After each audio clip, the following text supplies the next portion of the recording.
আসসালামু আলাইকুম, hello everyone, welcome back to my channel. Viewers, খুবই গুরুত্বপূর্ণ একটি ট্যাবলেটের রিভিউ নিয়ে আপনাদের মাঝে হাজির হয়েছি। ট্যাবলেটটি ইতিমধ্যে স্ক্রিনে দেখতে পাচ্ছেন। ট্যাবলেটটির ব্র্যান্ড নেম হচ্ছে ডালাটিক 300। এই ডালাটিক 300 মেডিসিনটি কোন কোম্পানি প্রস্তুত করেছে, এর গেট আপ, এর প্রকৃত মূল্য, এর ডোজ, এর সেবনবিধি, পার্শ্ব প্রতিক্রিয়া এবং ডাক্তার কী কী রোগীর জন্য সাজেস্ট করে থাকে, সকল বিষয় নিয়ে আলোচনা করতে যাচ্ছি। ততক্ষণ আমাদের পাশেই থাকবেন। ভিউয়ার্স, তার মাঝে আরেকটি কথা না বললে নয়, আমাদের এই চ্যানেলটি সবাই সাবস্ক্রাইব করবেন। যারা ইতিপূর্বে এই চ্যানেলটি সাবস্ক্রাইব করেছেন তাদেরকে আমার পক্ষ থেকে অসংখ্য ধন্যবাদ জানাচ্ছি। ডালাটিক 300 এই মেডিসিনটি প্রস্তুত করছে বাংলাদেশে অতি সুনামধন্য কোম্পানি ড্রাগ ইন্টারন্যাশনাল লিমিটেড।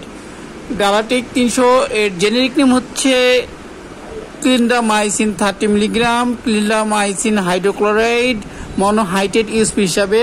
এই মেডিসিনটি বিশেষ করে যেসব রোগীর ক্ষেত্রে ডাক্তার সাজেস্ট করে থাকে, যাদের বিশেষ করে গলায় সংক্রমণ রয়েছে, ত্বকের সংক্রমণ রয়েছে, এমনকি যাদের বিশেষ করে টনসিলের সমস্যা রয়েছে, ব্যাকটেরিয়ার দ্বারা ইনফেকশন রয়েছে, শ্বাসতন্ত্রের সমস্যা রয়েছে, নিম্ন শ্বাসতন্ত্রের সমস্যা রয়েছে, এছাড়া যাদের ত্বকে বিশেষ করে বিভিন্ন ধরনের দাগ রয়েছে, এমনকি ব্রণ মেস্তা রয়েছে, তাদের জন্য এই মেডিসিনটি অত্যন্ত কার্যকরী। এছাড়া এই মেডিসিনটি যাদের বিশেষ করে দাঁত ফুলে গেছে, দাঁতের মাড়ি ফুলে গেছে, রক্ত বের হয়, মাড়িতে ইনফেকশন হয়েছে, তাদের জন্য এই মেডিসিনটি অত্যন্ত কার্যকরী মেডিসিন হিসেবে ব্যবহৃত হয়ে থাকে। এছাড়া যাতে মূত্রনালীতে সংক্রমণ হয়েছে, এমনকি মূত্রনালীর বিভিন্ন ধরনের ইনফেকশন হয়েছে, তাদের জন্য এই মেডিসিনটি অত্যন্ত কার্যকরী একটি মেডিসিন।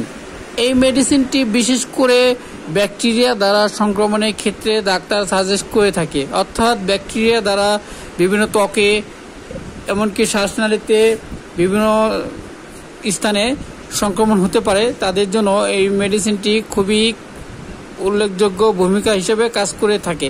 এই মেডিসিনটির ডোজ সাধারণত দৈনিক দুটি করে এবং রোগের তারতম্য অনুযায়ী 4টিও হতে পারে। এই মেডিসিনটি স্তন্যদানকালের সময় অবশ্যই একজন রেজিস্ট্রিকৃত ডাক্তারের পরামর্শ নিয়ে সেবন করতে হবে। এছাড়া যাদের বিভিন্ন ধরনের মেডিসিন সেবন করেন, এজিথ্রোমাইসিন অ্যান্টিবায়োটিক যারা সেবন করছেন, তাদের জন্য অবশ্যই এই মেডিসিনটি ব্যবহার করতে পারবেন না। কিছু কিছু ওষুধের সাথে বিক্রিয়া ঘটতে পারে, এর জন্য এই মেডিসিনটি ব্যবহারের পূর্বে একজন রেজিস্ট্রিকৃত ডাক্তারের পরামর্শ নিয়ে ব্যবহার করতে হবে। ভিউয়ার্স, আজকের সংক্ষিপ্ত রিভিউ এখানে শেষ করছি। পরবর্তীতে নতুন কোনো রিভিউ নিয়ে আপনাদের মাঝে হাজির হব। ততক্ষণ সুস্থ থাকবেন। আল্লাহ হাফেজ।